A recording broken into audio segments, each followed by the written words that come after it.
Olha, um processo judicial às vezes parece um daqueles jogos de tabuleiro super complicados, né? Com um manual de regras que não acaba mais. Mas e se a gente pegasse esse manual e fosse, sei lá, decifrando ele juntos? A ideia aqui é justamente essa: pegar as regras mais importantes de qualquer processo e deixar tudo bem mais claro. Então, vamos direto ao ponto. A grande questão é: que regras são essas que ditam cada passo, cada jogada dentro de um processo? A resposta para isso está no que a gente chama de atos processuais. É bom pensar nos atos processuais como se fossem as peças desse nosso jogo. Sabe, cada petição que um advogado faz, cada decisão de um juiz, cada documento que entra no sistema, tudo isso é um ato processual. E é a soma de todos eles que vai construindo o caso do começo ao fim. Para começar, vamos dar uma olhada no DNA desses atos.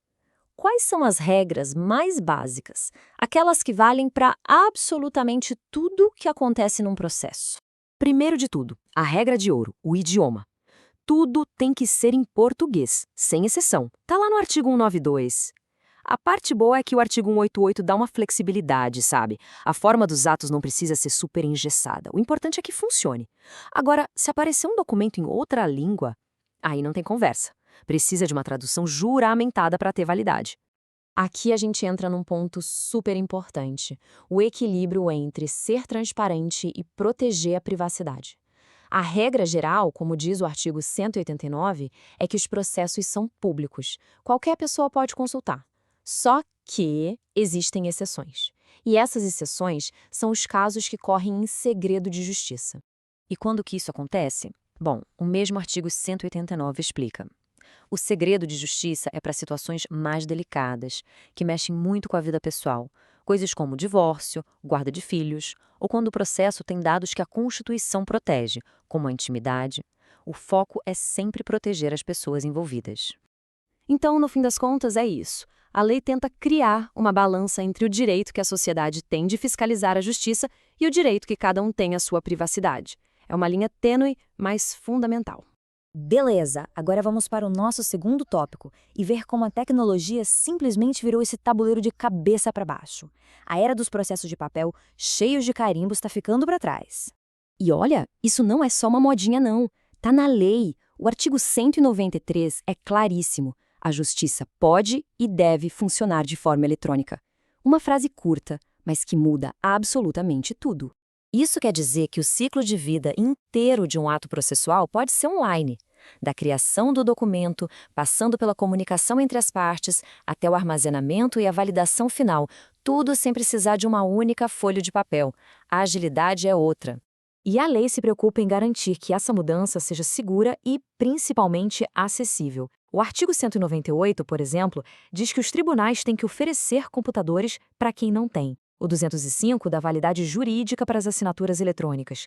E o artigo 213 é ótimo. Ele estende o horário de funcionamento do fórum até a meia-noite do último dia do prazo. É a justiça tentando se encaixar no nosso dia a dia. Resumindo, a meta é essa: usar a tecnologia para quebrar barreiras, fazer as coisas andarem mais rápido e, no fim, tornar a justiça algo mais próximo do cidadão. Certo, já vimos como são os atos, que eles podem ser digitais, mas e a comunicação? Como é que o tribunal garante que todo mundo receba as informações oficiais do processo? Esse é um ponto-chave. A primeira comunicação, e a mais importante de todas, se chama citação. É como se fosse o chamado oficial para o jogo. Os artigos 238 e 239 deixam bem claro: sem uma citação feita direitinho, o processo nem pode começar a valer para aquela pessoa. Agora, depois que a pessoa já entrou no processo, o nome da comunicação muda, vira intimação. Segundo o artigo 269, a intimação serve para avisar sobre o que está acontecendo, as decisões, os prazos, os próximos passos. Esse quadro aqui deixa a diferença bem visual, né? Citação é para chamar quem está de fora para dentro do processo. Intimação é para manter quem já está dentro atualizado. Uma dá início à participação no processo, a outra dispara o cronômetro para as próximas ações. E olha, entender essa diferença é crucial, porque o estrago de uma confusão pode ser gigante.